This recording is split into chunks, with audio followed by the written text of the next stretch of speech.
Selamat datang di channel Lina Retno.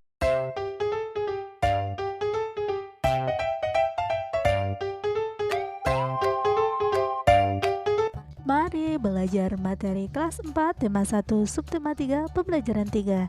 Semangat belajar. Bangsa Indonesia juga mempunyai banyak permainan yang diwariskan secara turun-temurun. Mari kita cari tahu lebih jauh tentang budaya Fahombo Batu atau lompat batu yang biasa dilakukan oleh masyarakat Nias. Dengarkan cerita yang berjudul Fahombo Batu, lalu carilah gagasan pokok dan gagasan pendukungnya. Fahombo Batu. Tradisi lompat batu berasal dari suku Nias. Suku Nias berasal dari Pulau Nias yang terletak di sebelah barat Pulau Sumatera. Lompat batu atau yang dikenal dengan nama Fahombo Batu merupakan ciri khas masyarakat Nias. Tradisi melompati batu hanya dilakukan oleh kaum laki-laki, khususnya pemuda. Mereka harus melompati susunan batu setinggi 2 meter dengan ketebalan 40 cm. Tradisi ini bertujuan untuk menunjukkan kekuatan dan ketangkasan para pemuda yang melakukannya. Seseorang yang berhasil melakukan tradisi ini dianggap hebat, baik bagi dirinya maupun keluarga dan masyarakat di desa itu.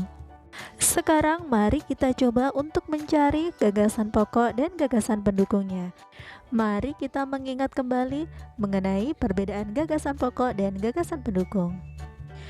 Gagasan pokok merupakan inti dari sebuah teks, sedangkan gagasan pendukung merupakan uraian informasi untuk menjelaskan gagasan pokok. Mari kita lihat paragraf pertama. Pada paragraf pertama, tradisi lompat batu berasal dari suku Nias merupakan gagasan pokoknya. Pada kalimat berikutnya, suku Nias berasal dari Pulau Nias yang terletak di sebelah barat Pulau Sumatera merupakan gagasan pendukungnya. Kalimat ini menguraikan informasi untuk menjelaskan gagasan pokok yang ada di kalimat pertama. Dan kalimat selanjutnya hingga akhir paragraf 1 juga merupakan gagasan pendukungnya. Lihat kalimat yang diberi tanda garis biru. Sekarang perhatikan paragraf kedua.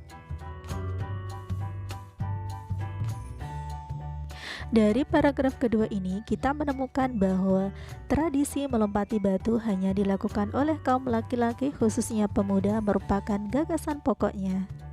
Pada kalimat kedua dan ketiga merupakan gagasan pendukung yang menjelaskan gagasan pokok yang ada di kalimat pertama. Pada kata pemuda di kalimat pertama dijelaskan lagi pada kalimat kedua yaitu dengan kata mereka. Kemudian kata tradisi pada kalimat pertama juga dijelaskan pada kalimat ketiga.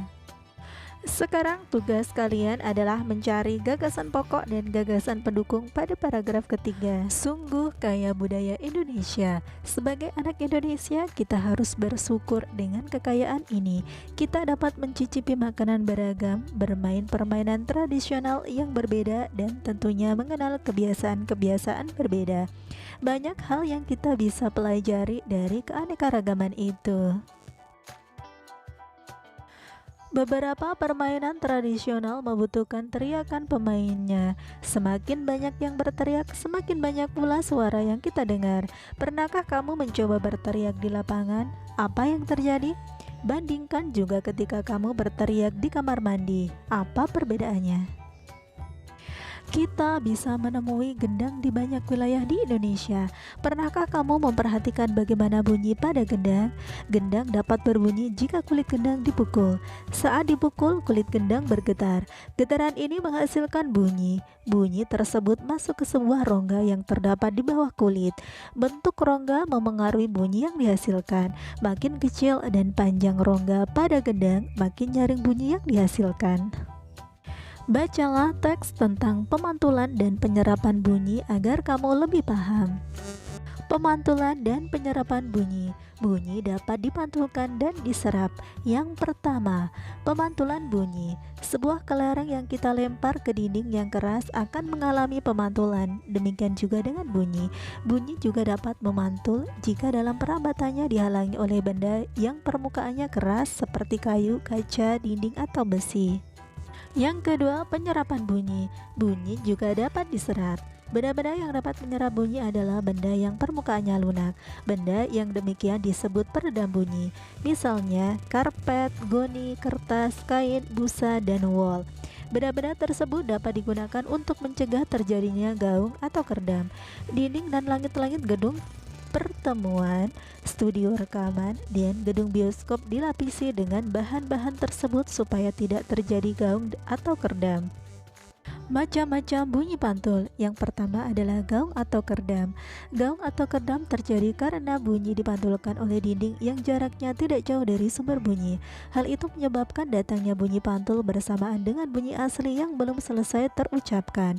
Akibatnya, bunyi pantul mengganggu bunyi asli sehingga suara yang terdengar tidak jelas. Yang kedua adalah gema. Gema terjadi karena bunyi dipantulkan oleh dinding yang jaraknya jauh dari sumber bunyi. Hal itu menyebabkan datangnya bunyi pantul setelah bunyi asli selesai terucapkan. Jadi, bunyi pantul yang terdengar lengkap sesudah bunyi asli. Gema sering terjadi di gua-gua, lembah-lembah, dan bukit-bukit yang jaraknya jauh serta permukaannya keras dan rapat. Selain itu, gema juga dapat dipergunakan untuk mengukur kedalaman jurang atau gua. Di rumah kalian bisa melakukan percobaan berikut ini.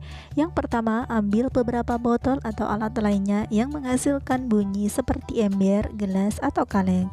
Kemudian bunyikan peralatan tersebut di dalam ruangan dan bunyikan peralatan tersebut di luar ruangan.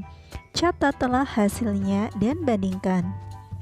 Terima kasih telah belajar di channel Dina Renov. Jangan lupa subscribe.